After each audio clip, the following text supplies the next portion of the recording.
Okay, Assalamualaikum. So, hari ni saya nak buat satu podcast pasal COVID. Nama saya Muhammad Ahmad Syafiq bin Muhammad Zulkifli. So, saya ada dengan dua orang apa? Bekas pesakit. Dua orang bekas pesakit dua orang bekas pesakit COVID. So, hari ni kita nak interview dia. Nanti kita boleh kenalkanlah diri. Nak pakai nama betul, nama tipu. Nama panggilan lah. Yalah. Kita bagi nama panggilan lah. So mangsa pertama ke? Oh, okay, pesakit pertama. Nama je. Nama orang panggil Raju. Umur 23. Duduk dekat KL. KL lah. Yes, KL area mana? Area Ampang. Area Ampang. Seorang lagi? Okay, nama saya Adimra.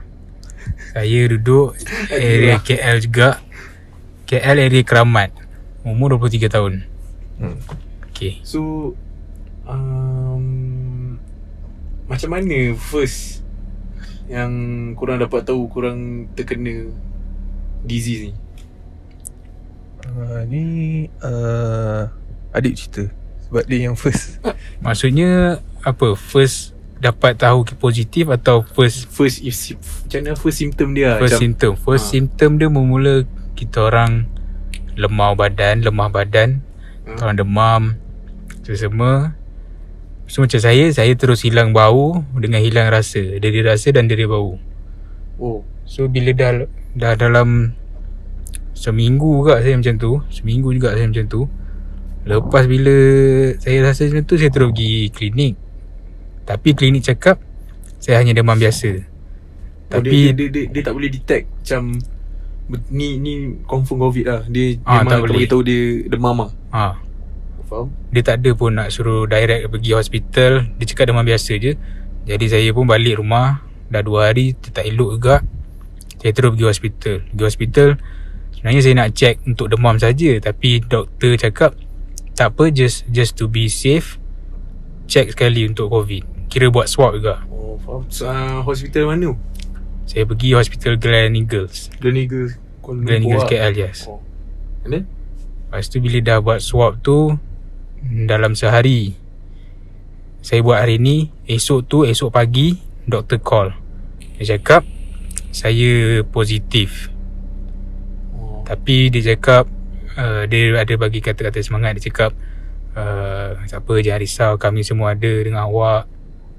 Jadi benda tu akan buatkan saya rasa selamat. Faham? Tapi dalam pada masa yang sama juga, saya masih rasa Down lah. saya rasa down. Faham? Saya down sebab saya takut Orang persepsi orang. persepsi orang. Faham? Itulah. Kira macam kalau dekat situasi dekat hospital tu kan, dia memang macam apa yang kita nampak dekat TV lah. Macam orang pakai PPE. Betul. Macam saya, masa lepas saya buat swab, diorang asingkan saya dalam satu bilik saja. Kira kalau nurse ke doktor ke nak masuk, diorang akan memang pakai full PPE. Oh, time swab tu memang dah dekat ward dah? Dah dekat ward dah. Oh, faham. Lepas tu bila kalau orang nurse nak bagi makanan pun, dia letak kat pintu je. Saya kena bangun pergi ambil sendiri. Tu dekat Gleneagles lah? Tu dekat Gleneagles. Tu belum dapat result lagi lah? Belum dapat result lagi. Oh, faham. Malam tu kira macam kena tidur hospital ke, kena balik rumah ke? Saya doktor suruh tidur hospital. Oh, warded lah kiranya? Warded. Macam Raju lah? Macam saya bila macam mana, macam hari seminggu sebelum dapat tahu adik positif, saya ada demam. Tapi demam dia sakit kepala lah, daripada pagi sampai malam. Lepas tu malam tu check temperature panas kan. Berapa lah? 37 dia? tak sure lah, sebab dia tulis dekat thermometer tu dia tulis high je. Oh ya. Lepas tu esok tu dah okey lah. So ingatkan demam biasa lah.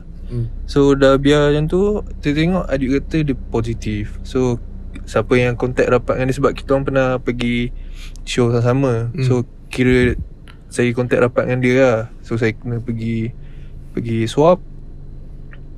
Lepas tu tunggu masa dah lepas swab tu kena kuarantin diri lah dekat rumah kan. Lepas tu lepas dah 4 hari dah dapat tahu result positif. So kena angkut lah daripada rumah. 4 hari bukan dia 4 hari maksudnya dia tak contohnya awak buat swab test and then esok tu baru dapat result ke kena tunggu lama? Kena tunggu sebab saya buat dekat KKM. Kalau faham. buat private memang dapat cepat. Tapi tu lah kena bayar. Betul kau. KKM tu kena dia subsidian berapa kena bayar? Tak payah. Tak payah? Memang free. Oh ya, kalau KKM free lah. Faham. And then Lepas tu dah dapat tahu, dah kena angkut tu, kena duduk dekat hospital 9 hari lah. Tapi masa sebelum saya dapat result tu, bau sedar yang saya punya dari bau tu dah tak ada lah. Tapi rasa ada lah. faham. Tu salah satu simptom juga. Masa sebelum pergi sebelum pergi swab hospital. Bukan, sebelum pergi hospital. faham. Bau sedar. Kira simptom tu lama lah baru sedar. Padahal saya dah demam seminggu tu sebelum tu. Tapi saya punya diri bau tu, saya baru sedar tak ada seminggu lepas saya buat swab. Oh ya, lambat ke lah. Lambat tu. Saya macam dia ikut orang. Macam saya sampai sekarang tak ada diri bau. Boleh bau sikit je, kena tarik nafas kuat. Faham. So berapa hari awak duduk dekat tempat kuarantin tu lah? Apa Sungai Buloh kan? Hospital Sungai Buloh. Saya dekat Sungai Buloh. Awak ditempatkan kat mana? Berapa lama awak di situ lah? Kalau nama tempat tu Pusat Kusta Negara kan? Pusat Kusta Negara. Wah. Betul.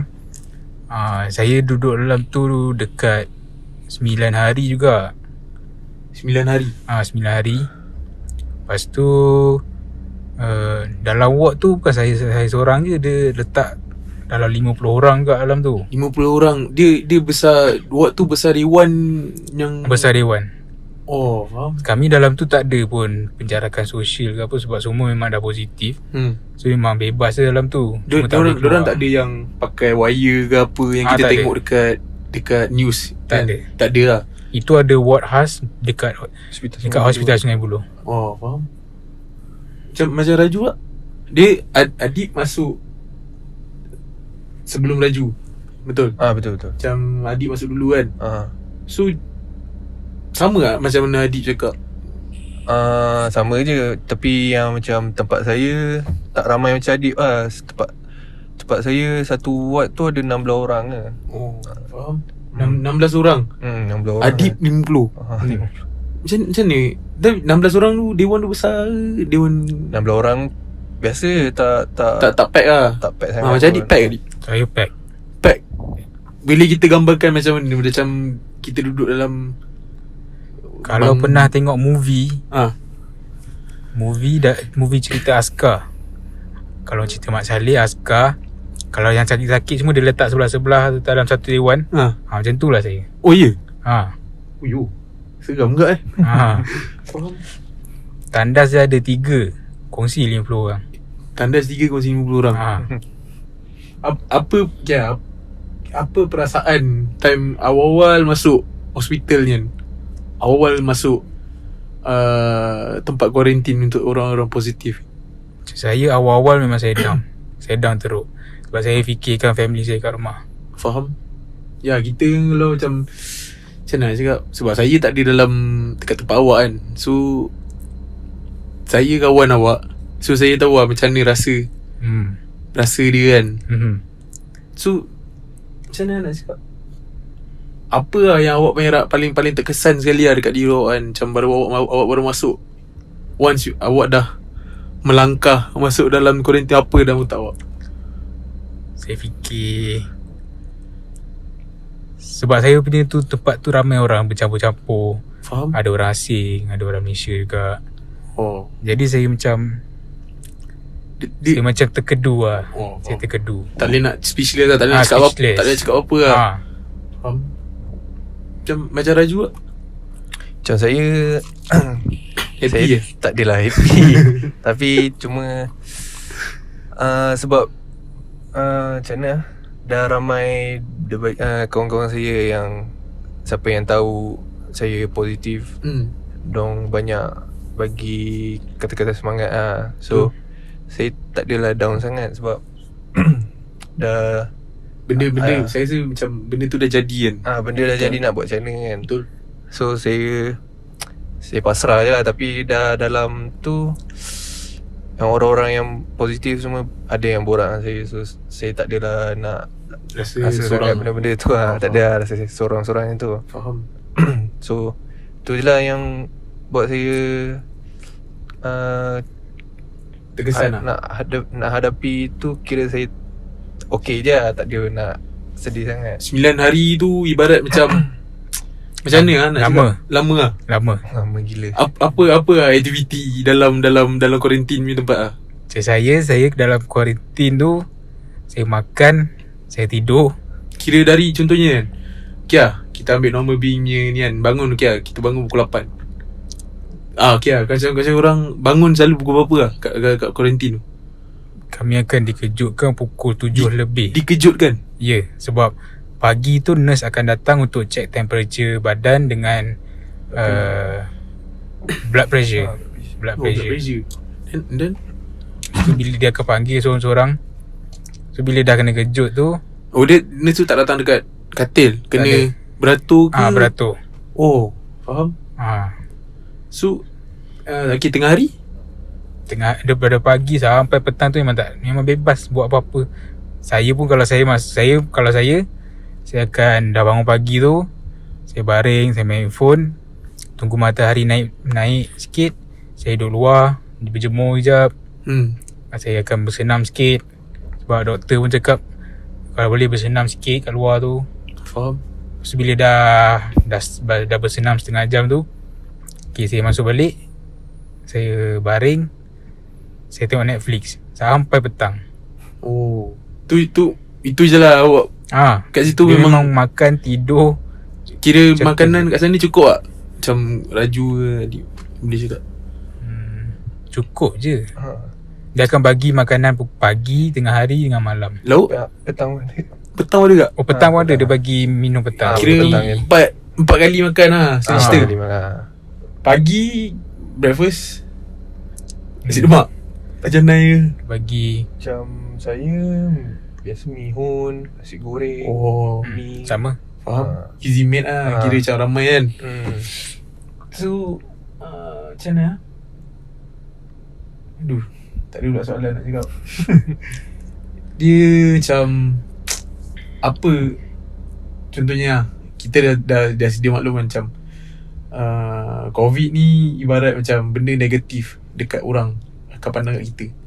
So kalau kita kena, orang akan pandang negatif kat kita kan. Contohnya sekeliling, kawasan perumahan, kawan-kawan, ada yang rasa macam apa macam mana kau boleh kena, macam mana ni tak jaga kau punya SOP ke ni kan. Apa pandangan korang lah terhadap orang-orang yang ada mentaliti macam ni? Macam Adib kan, Adib dah dekat dalam apa, kita duduk satu taman, betul, dalam grup WhatsApp. Perlu ke buat kenyataan yang macam tu, rasa macam tu? Bagi saya lah, Dia macam sebab saya baca benda tu, saya terkejut tau. Macam komplit nama, siap alamat, bila kena. Perlu ke? Rasa ke perlu ke benda tu? Bagi saya benda tu tak perlu. Sebab satu keselamatan juga. Betul. Sebab nama saya dah tersebar, alamat rumah saya dah tersebar. Dia macam mana? Dia macam tu lah, macam saya cakap, dia orang pandang benda ni negatif. Sebenarnya benda ni bukan nak cakap biasa. But then kalau kita nampak COVID tu, virus tu, kita tak pergi pun kan tempat pun sebenarnya. benda kita tak boleh nak jangka. Benda kita tak boleh nak jangka. Kita dah jaga SOP ni, Betul. yang betul-betul ikut SOP, but then ada juga orang yang degil lagi, tak nak, ada simptom dan tak nak pergi ni. Betul. Macam balik soalan tadi lah, apa rasa? Tak perlu kan sebenarnya. Tak perlu. Sangat tak perlu. Sebab satu keselamatan lah. Betul. Satu keselamatan. Lagi satu, bila kita buat macam tu, bila orang contoh dia viral kan viralkan tentang kita kepada semua orang. Lepas tu semua orang akan macam saya lah, saya punya situasi, orang dekat Instagram saya tiba-tiba ramai orang follow. Lepas tu diorang DM saya, pergi mana, ada pergi mana-mana tak kat area sini, sampai macam tu sekali Kira macam orang yang awak kenal ke orang yang awak tak kenal? Yang tak kenal. Kira follow, DM awak, tanya pergi mana. Jadi bila benda tu jadi, saya macam aku jaga SOP. Betul. Tapi aku mengharapkan korang macam jaga kesihatan, Betul. jaga diri. Kira macam bagi. Tapi bila dia tanya macam, ada pergi sini tak? Ada pergi situ tak? Dia macam, dia pentingkan diri sendiri. Betul. So saya jadi macam, saya tak balas pun. Kira memang read je ke dah buka ke memang tak buka langsung? Saya buka je. Buka je. Supaya saya buat macam tu supaya diorang ada rasa takut. Bila diorang rasa takut, dia akan lagi jaga SOP. Betul. Kadang macam kita pun rasa macam saya tengok awak pun kan, Raju dengan Adib pun time kena tu diam, tak beritahu siapa-siapa, betul tak? Dan nampak lah down tu. Sepatutnya orang yang DM awak tu semua kan, sepatutnya bagilah positif, betul, vibe ke kan, betul. So naikkan sikit awak punya semangat kan. Tapi betul kan, tak perlu kan. Tu masalah, salah satu masalah viral ni. Dia ada bagi negative impact kan. Macam Raju ada tak kena macam tu kan? Macam saya tak bagi tahu orang, saya bagi tahu family lah, close contact dengan family je. So dorang memang saya bagi tahu awal-awal lah, jangan bagi tahu semua orang, sebab takut nanti jadi macam sama kes jadi boleh kacau fikiran kan. Elok nak ni sekali dalam hospital tak boleh nak relax, tak boleh nak relax. Betul. So saya saya diam je lah sampai saya keluar bos, saya beritahu orang. So sebab sebenarnya saya pun tak tahu awak masuk tau. Saya tahu Adib je. So betul lah, awak punya langkah tu betul lah. Tapi yang Adib tu sebenarnya macam mana boleh tu tercetus? Tahu tak punca dia siapa? Punca dia tu saya tak tahu. Sebab saya memang saya post dekat Instagram sebab arahan doktor, supaya close contact saya yang pernah jumpa apa semua dalam masa terdekat tu akan tahu. Tapi ada seorang insan yang tidak bertanggungjawab, dia screenshot benda tu dan dia viralkan. Oh ya? Tapi bila dia viralkan melalui WhatsApp, tapi ada satu page di Facebook memang pengikut dia ramai. Untuk orang keramat kan, tak silap. Untuk orang keramat. Dia post dekat page dia. Tapi bila saya message dia suruh turunkan post tu, dia berkeras. Oh, dia tak nak? Sampai 2-3 hari saya message dia, baru dia turunkan. Sebenarnya benda tu salah dari segi undang-undang tau. Betul. Sebab saya punya Instagram, saya punya semua tu saya private. Memang orang kenalan saya saja yang dapat ni. Sebab apa yang saya tahu lah kan, macam apa yang kita upload, apa yang kita ni sebenarnya tu hak kita. Betul tak? Betul. Sedangkan orang tu boleh ambil free advantage kan. Contoh jadi tak kena kan, dia memang tak nak berkeras diri lah. Dia berkeras. Boleh tahu siapa?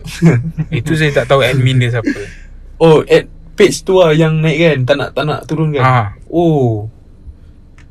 Faham.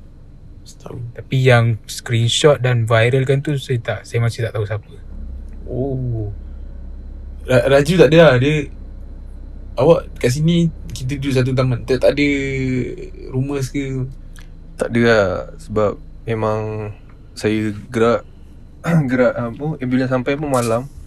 So memang orang semua tak ada yang tengok lah. Ada 1-2 orang je lah tengok, tapi dia tak ambil pot pun. Faham? Dia just tengok.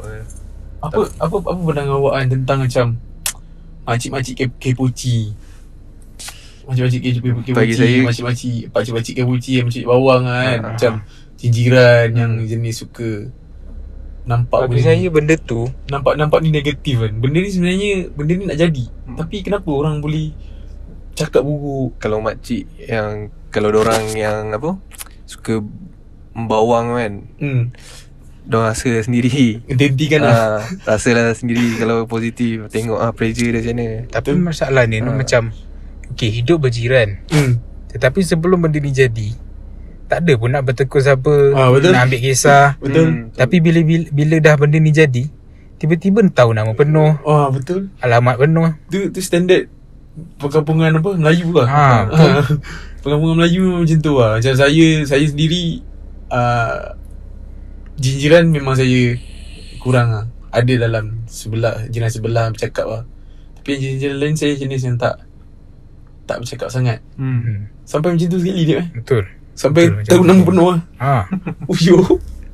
Ini lain tu. Tu lah.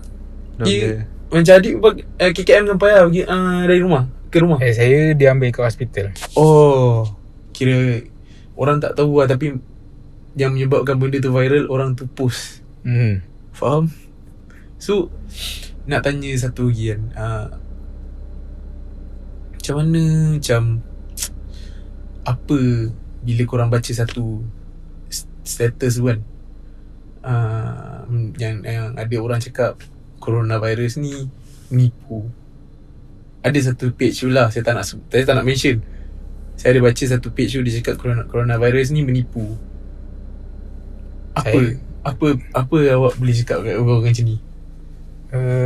Sebab awak dah pernah kena. Sebab awak dah pernah kena. Yang orang tu tak tentu dia kena. Bagi dia kena dulu. Bagi dia kena Bagi dulu dia lah. kena dulu. Sebab saya baca dekat ada social media lah. Saya ada follow. Tak adalah follow, dia macam dia ada orang quote kan apa yang dia cakap. Sebab ada orang ni tanya dekat satu page ni kat Instagram, and then dia pergi tanya dekat orang yang victim ni kan, mangsa bekas pesakit ni. Bekas pesakit ni cakap sama macam awak cakap. Kena dulu baru boleh cakap. Betul. Sebab saya pun tak tahu lah kenapa saya rasa macam, mungkin saya bitter kot kalau orang cakap ni menipu ni. Sebab saya pun rasa terkesan kalau member saya kena kan, kawan-kawan saya kena. Bila orang cakap macam tu, kenapa orang cakap macam tu? Apa pandangan awak? Dia macam ni, dia kalau dia rasa benda tu tipu, okay, cuba dia datang hospital Sungai Buloh tu, dia duduk dengan kami. Betul. Biar kami paskan kami punya virus ke dia, suruh dia balik rumah, jumpa mak ayah dia semua. Lepas tu kita tengok apa dia rasa. Bila kalau dia positif, mak ayah dia positif, adik-beradik dia positif, kita tengok apa dia rasa. Takkan time tu baru nak percaya. Time dah kena baru nak percaya kan. Sebab dia ada macam, adalah saya tengok dia punya tweets lah kan. Dia cakap macam dia punya page lah. Dia cakap mana video kalau orang kena coronavirus kan, awal-awal dulu macam nak mati kan, kena apa, macam zombie kena. Tapi sekarang mana buat video. Dia cakap dia tak percaya sebab benda ni macam konspirasi lah. Benda ni dia ada stage. Dia bukan macam Semua orang boleh kena benda teruk kan. dia macam dia ada stage dia, stage 1 sampai stage 4. Oh ya, dia macam cancer kak. Macam saya stage 1. Kira persen virus tu dalam badan saya sikit je. Sebab awak dah banyak, yang saya faham, dia macam first batch memang kena teruk lah. Dan dah sebab dah lama virus ni dah berhijrah kan, orang ke orang. And then benda tu jadi macam low. Percentage dia sikit je. Oh, faham. So tapi macam lagi-lagi, lepas tu saya muda, saya masih sihat, saya Antibody masih antibody kuat. Tapi yang macam untuk yang teruk-teruk kita tengok yang dalam TV teruk, yang boleh meninggal, itu semua yang dia dapat dari, contoh macam dia ada kelas pertama tu memang dia punya virus 100% dia kena. Kira so, macam suka 100% tu kira macam first wave lah. First wave. First wave tu memang kena teruk lah. Kena teruk. Lepas tu dia dah pas ke bawah. Kira macam Kalau boleh buat kalau tahu family tree, dia macam tu family tree. Faham? Ha. First kena teruk bawah and then kurang bawah. Betul? Tapi boleh yang walaupun yang bawah tu dia boleh kena teruk juga bila dia ada penyakit kronik. Betul. Tu sebab tu saya macam fikir, logik ke kau cakap benda ni konspirasi? Sedangkan kita dah tengok dah banyak dulu kat Malaysia ada H1N1 tu lah. Kita dapat tahun ni sebab benda tu tak berjangkit. Betul. Macam mana benda ni boleh jadi orang bercakap konspirasi? Saya tak faham sebenarnya kan. Tu macam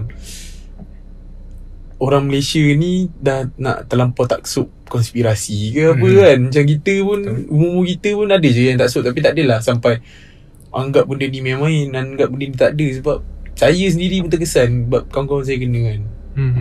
Sebab first day saya tengok IG awak cakap Adib update status macam kepada kontak rapat semua kan. Tu macam Adib kena ke ni kan. Saya macam kita apa lah. Macam tu macam rasa nak bagi Adib kata tersemangat lah. Sebab Raju dia tak nak bagi tahu. Kalau tak Raju saya dah bagi tersemangat lah. Raju tak nak bagi tahu kan. So next soalan seterusnya, macam mana diorang boleh detect kontak rapat tu? Adakah MySejahtera ni function? Okey, tak function. Satu je cakap tak. Kenapa? Sebab bila dah buat macam tu, bila okey, ni boleh panas sikit kot. Tak boleh kita bagi tahu sebab benda real. Kerajaan suruh kita pakai MySejahtera untuk supaya boleh trace ke mana kita pergi. Tapi bila saya berurusan dengan hospital, dia tak ada check pun pasal MySejahtera. Tak ada. Dia tanya saya juga, siapa kontak rapat awak sebelah sebelum awak jumpa hospital ni lah. Saya pun ialah macam saya tengah down, rasa macam tu. Lepas tu kena fikir lagi. Doktor tanya itu tanya ini. Saya rasa beban lah. Tak payahlah MySejahtera ke apa sejahtera. Tapi kita kena ikut agak lah. Kena ikut agak. Mungkin MySejahtera tu ada function dia yang tersendiri kot. Tapi kita lah. tak tahu apa sebenarnya. Kan? Macam Raju sendiri pergi kerajaan government hospital kan. Dia pakai MySejahtera tu. Kat mana? MySejahtera tu kan pergi HKL kan. Raju pergi HKL betul? HKL. Raju pergi ni tadi hospital. Swab saya buat dekat Selayang. Sebab ni apa, area Gombak kan. Dia guna tak MySejahtera untuk detect siapa kontak rapat? Tak. Memang tak guna. Memang kat swab, masa swab tu diorang tak tanya pun. Diorang tanya bila saya dekat hospital tu. So apa yang saya buat, saya buat screenshot mana saya pergi kat MySejahtera tu, saya bagi dia. Oh faham. So saya rasa lah, ini apa saya punya pandangan lah. Mungkin MySejahtera tu contohnya dah kena kan. Macam hari tu Adib kena. Betul. Saya buka MySejahtera, dia ada tunjuk hotspot. One radius 1 kilometer radius have case. So meaning Adib lah. Sebab dia dekat kawasan perumahan yang dekat dengan saya. So mungkin dia ada lah. Kita pun tak tahu kan apa kegunaan dia. Tapi sebenarnya ada lah. So apa lepas awak keluar daripada quarantine tu, lepas dah selesai lah, Adib 9 hari betul? Raju 9 hari. 9 hari juga. Kenapa sama? Coincidence kot. Sebab ada yang 14 lama, hari. ada yang sekejap. Paling lama pernah tengok berapa? Macam saya punya, kat ward saya ada yang 2 minggu lebih. Oh ya? Sebab batuk dia tak hilang. Oh, ikut condition orang lah. Dia yang tu batuk kronik ke macam TB ke apa ke tak ada? Tak ada. Dia batuk biasa je. Batuk biasa je. Oh, faham. 9 hari Lepas keluar daripada hospital tu, apa langkah-langkah seterusnya yang korang buat lah? Cara dulu Macam saya, selepas saya balik tu, saya memang tak keluar langsung lah. Sebab still under quarantine. Bukan, saya tak ada kuarantin sebab saya tanya doktor, dia kata tak, lepas saya ni saya dah boleh Macam biasa lah. macam biasa. Tak Tapi ada pakai, tak ada pakai glamping lah. tak, memang tak ada. Tak ada. Tapi saya still tak berani nak keluar sebab takut benda-benda tu jadi lagi. So saya ambil masa 2 minggu juga tak keluar. Dah lepas 2 minggu baru saya macam ada urusan sikit, saya keluar sekejap. Sudah okey lah. Macam Adib? Saya keluar je tu saya dah Down nak rasa?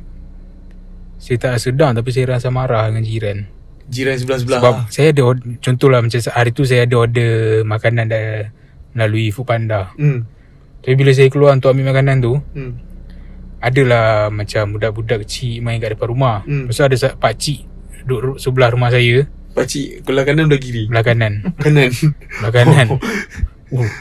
Detail saya nak tahu siapa. Okay. Pakcik kalau boleh saya rumah, nak bagi dia rasa macam mana rasa dia. pakcik sebelah rumah sebelah kanan saya, dia panggil budak-budak tu. Dia suruh budak-budak tu tutup hidung dan tutup mulut. Ya. Betul. Uish. Saya nampak benda tu. Betul. Tapi saya dah orang tua kan. Kita hormat orang tua lah. Kau hormat dah nyanyuk piano. Kalau kita orang ajar lagi, nampak lagi macam tak ni kan. Kalau ikutkan hati memang nak. Tu budak-budak tu lari je. Tak ada, budak-budak tu pun tak layan pakcik tu. Pakcik nyanyuk. Oh, dia memang nyanyuk lah. Oh, faham. Oh, senyentuh. Tapi jiran lain okey. Jiran-jiran Bawa dah balik tu. Macam jiran depan rumah saya memang dia okey, memang terbaik. Sebab bila saya masuk hospital, satu keluarga saya semua kena kuarantin juga. Tapi jiran depan rumah saya, dia siap tolong belikan makanan, belikan sarapan. Oh ya? So dia offer diri untuk belikan barang dapur. Oh, tak kiranya tak semualah macam Tak semualah. negatif. Benda negatif lah. Jadi saya terharu jugalah dengan jiran depan saya. Kiri kanan. Yang lain semua okey, yang kanan tu je. Kanan je yang out sikit lah. Kanan tu nyanyuk sikit. Oh, faham. Raju, lepas keluar daripada hospital, kuarantin, Macam saya tak ada pun yang ambil kisah pun. Sebab jangan tu. Bukan Yang tak ambil kisah. tak adalah diorang pandang, Dia tak ambil tahu lah. tak ada diorang nak elakkan saya, elak daripada saya. So saya okey lah. Tu je. Lepas keluar tu ada rasa macam aku dah jadi orang baru. Rasa macam tak asing ke apa? Tak ada. Tapi sebenarnya ikutkan hati, masa saya keluar tu saya nak pusing satu keramat ni, satu kawasan rumah saya ni. Nak maki saja je kan, nak buat orang takut. Tapi fikir balik tak apalah. Faham? Memang lepas keluar tu tak ada pakai glamping ke apa ke? Tak ada. Memang tak ada. 100% clean lah. Kira macam macam hari tu saya ada tanya Raju kan, dia ada berapa bulan tu tak akan dapat positif lagi. Okay, dia macam ni. Doktor bagi tahu dekat saya, virus COVID-19 ni, coronavirus ni, dia akan ada pada badan kita memang berbulan-bulan. Oh ya? Kalau kita buat swab lagi sekali pun dia akan positif juga. Kecuali tetapi virus tu dia dah mati. Dia dah tak ada function. Faham? Cuma dia masih ada dalam badan je. Faham? Jadi doktor kata kita boleh immune dengan virus tu, dan juga kita takkan pass virus tu pada orang walaupun kita positif. Oh, dia takkan pass lah. Sebab benda tu memang dah tak hidup. Dia just ada je. Dia memang dah automatically burn lah. Mati lah saya cerita. Benda tu akan hidup dalam 10 hari. Sebab tu orang yang nak kuarantin, diorang dah tetapkan 14 hari. Baru saya faham. So berapa bulan benda tu corona ni akan ada juga dengan korang lah. Macam saya sekarang ni, kalau saya pergi swab test, mungkin positif lagi. Sebab dalam doktor cakap dalam 3-4 bulan. Oh ya, tapi tak spread. Dia takkan dia tak aktif, dia tak hidup. Faham. Dia jadi sel lah kira saya cerita. Betul. So relationship awak terhadap kawan-kawan, diorang banyak membantu tak? Macam saya ada yang membantu, ada yang tak. tapi ada yang tak. Tak tu. Dan juga ada yang provoke. Provoke maksudnya? Provoke tu contohnya macam ni saya punya situasi lah. Sebabkan saya pergi saya first swab. So dia cakap ada kenalan-kenalan saya, dia akan cakap, kau lah ni punca. Kau lah ni punca. Faham. Sakit kat aku kalau kena. Sakit. Manusia memang tak reti jaga hati orang. Saya tak tahu. Perasaan ke apa kan. Sebab Saya dia tak memang tahu. betul bagi tu je. Dan lagi tu yang provoke lah. Yang tak menolong, Yang tak menolong tu, buat bodoh lah. dia memang buat tak tahu ke lah. Visible lah. Dan yang ni bagi kata-kata semangat lah. Yang menolong lah kalau kata semangat. Raju? Ada tak? Macam saya banyak yang tolong, yang provoke tak ada lah kot. Diorang tolong hantar makanan, tolong bersihkan rumah, tolong sanitize rumah. Oh ya? Paling teruk sekarang ni cerita macam Adib lah. Dia macam negatif banyak sangat. Betul. Sakit kalau saya fikir balik kan. Macam kalau kita sebagai manusia nak hadap benda tu seorang-seorang kan. Betul. Tak ada orang bagi moral support. Betul. Sebab benda ni kita tak tahu kan. Betul tak? Betul. So okay lah, kita nak tanya SOP. Macam mana awak boleh kena? Awak ada pergi mall ke? Macam saya lah. Awal-awal tu saya ingat saya kena dekat, sebab saya bekerja. Saya bekerja sebagai fotografer. So ada job untuk wedding. Saya ada pergi 2 job wedding. So mula tu saya fikir macam, mungkin aku kena kat wedding ni lah. Sebab wedding tu ramai sangat lah. Memang tak nampak SOP. Betul, memang ramai, tak jaga SOP. Oh, faham. So saya pun macam, okey lah, memang saya pembawa lah. Tapi bila dah lama-lama tu, baru saya tahu. Tak apalah, saya tak nak cakap. Bagi hint lah, bukan nama lah. Bukan saya pembawa. Oh, faham. Saya Effect lah. berjangkit dari orang. Berjangkit dari orang lah. Macam Raju sendiri? Saya pun tak sure sebab saya dengan adik pun kerja sekali. So memang adik kena dulu, tapi saya Tak semestinya adik pembawa pun. Tak semestinya adik pembawa.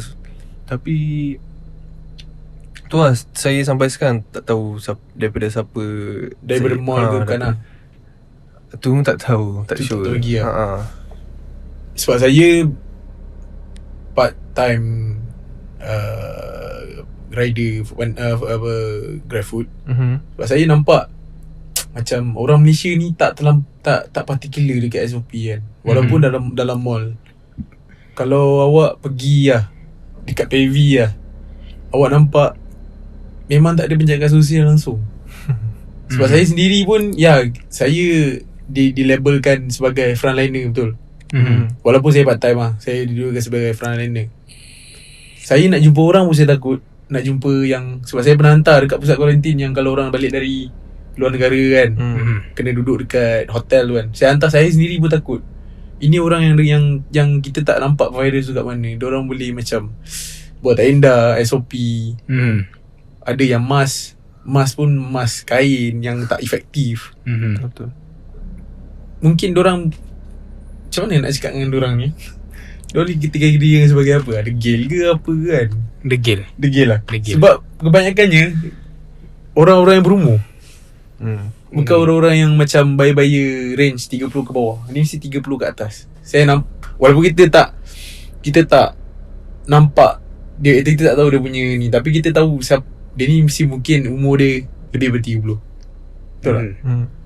Sebab bagi diorang, mungkin diorang punya macam, contohnya macam kefahaman diorang. Betul, kefahaman diorang. Lepas tu bila macam tadi, macam apa, diorang berfikiran itu apa, konspirasi. Diorang lebih percayakan grup WhatsApp, betul, daripada doktor-doktor yang bercakap, Kementerian yang Kesihatan. Betul. Itulah. Sebab saya belajar dalam bidang media. Tak adalah media yang betul-betul macam orang buat broadcasting semua kan. Saya ada belajar pasal fake news ni semua kan. But then macam mana orang boleh terima benda-benda tu, diorang sampai boleh buat tak indah. Bahayanya fake news ni kan. Sebab tu macam Kebanyakan ni yang percaya fake news ni boomers.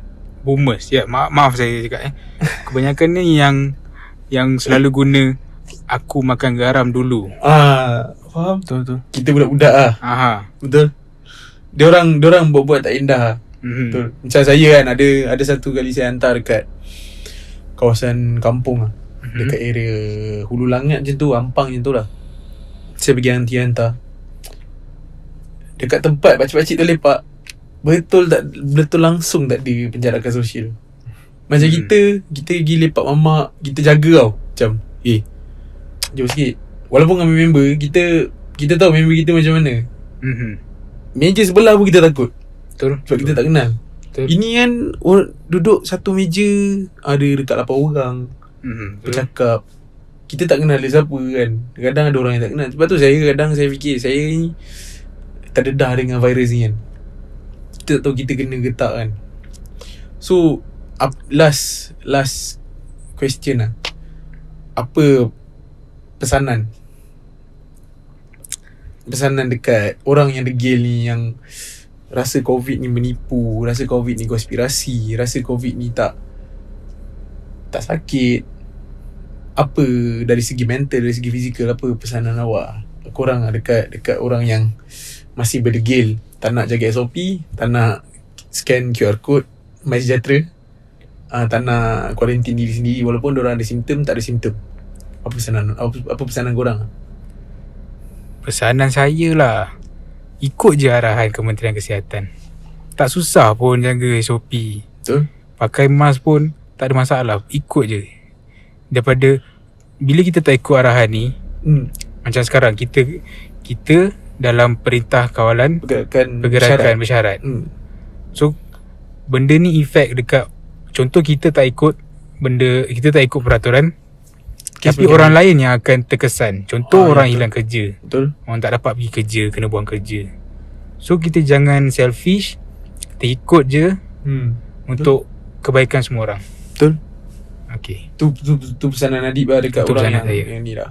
Kalau diorang nak kena, diorang biarlah. Macam Raju, apa pesanan Raju dekat orang degil. Orang degil lah. yang tengah dengar podcast ni kan. Orang yang degil ni kan, tak nak dengar cakap SOP lah, buat rasa benda ni main-main, pergi parti lah, benda lah kan. Apa pesanan Raju lah dekat orang-orang macam ni? Macam saya daripada awal podcast saya cakap kena lalu baru tahu. Tengok lah simple as that lah. Tengok lah sebelum dengan selepas. Memang dia ada negative impact dengan positif lah. Betul. Macam kalau nak tahu sangat benda betul ke tak, kena lah. Cuba try lah. Tak payah ikut SOP, tak payah pakai mask, Pergi lepak Sungai Buloh. pergi lah lepak. Lepas Sungai Buloh. Try tengok. Kira macam Sungai Buloh tu, kalau nak check in senang lah. Betul. Nak check in senang lah ke Sungai Buloh. Saya rasa dah bosan sangat duduk rumah lah, pergi lepak Sungai Buloh. Faham. So kata-kata ni last lah sebelum kita habis lah. Kata-kata penutup, nak bagi tahu siapa, nak berterima kasih dekat siapa ke, nak ajukan ni ke apa ke kan, nak bagi tahu. Okay. Adib lu? Saya terima kasih dekat keluarga dan kawan-kawan lah, yang banyak bagikan moral support, yang tak henti-henti doakan saya supaya saya cepat sembuh. Lepas tu itu je. Jaga SOP. Jaga SOP. Macam Raju? Macam saya terima kasih juga lah dekat family saya. Selalu hari-hari minta update, ambil berat tentang saya. Kawan-kawan saya yang banyak bantu saya daripada saya kuarantin sampai saya dah bebas. Dan orang yang kat luar sana, tolong lah jaga SOP. Kalau tak, susah. Kalau nak rasa check in kat Bukan. Sungai Buloh. Susah lah. Sampai bila, kalau tak jaga sampai bila tak habis PKP ni. Betul lah, saya susah pun- nak cari kerja. Kita pun kesian dekat orang yang macam korang berdua kan, buat freelance and macam buat fotografi, videografi kan. Rasa affected benda tu kan. Betul. Kita pun mengharapkan benda ni habis secepat mungkin kan. Sebab saya tengok pun graf pun tak turun-turun ni kan. Betul. Naik je lagi kan. So Saya harap podcast ni dapat membantulah korang yang dengar, yang nak tahu apa experience the real patient, bukan yang olok-olok patient yang dekat dalam WhatsApp, dalam apa, dalam Insta lah, Twitter lah. Betul. The real patient yang diorang sendiri rasa, diorang sendiri hadap. Betul. Kalau nasihat saya kepada sesiapa yang orang yang terdekat yang kena, bagilah diorang moral support. Betul. Kita sebagai kawan, sebagai family, sebagai jiran, kena bagi moral support, bukannya negative impact lagi kan. Sebab orang tu dah pegang, dah bawa beban tu dah besar. Dia pun rasa macam apa, benda ni dah macam buruk lah orang pandang kat orang yang dapat sakit positif ni kan. Itulah saya harap orang yang mendengar ni dapat terbuka hati. Covid ni bukan konspirasi. Macam pantun tu. Terbuka hati, Covid bukan konspirasi. Betul. Benda ni betul, bukan tipu-tipu. So saya harap lepas ni ramai lagi rakyat Malaysia yang boleh patuh SOP, scan QR code dan sebagainya lah yang disarankan oleh kerajaan. So itu adalah kata-kata akhir dari saya, Muhammad Syafiq bin Zulkifli. Kalau ada rezeki, ada peluang lagi nak buat podcast ni, saya akan buat. Dan teruskanlah kalau podcast ni berjaya. So assalamualaikum, terima kasih.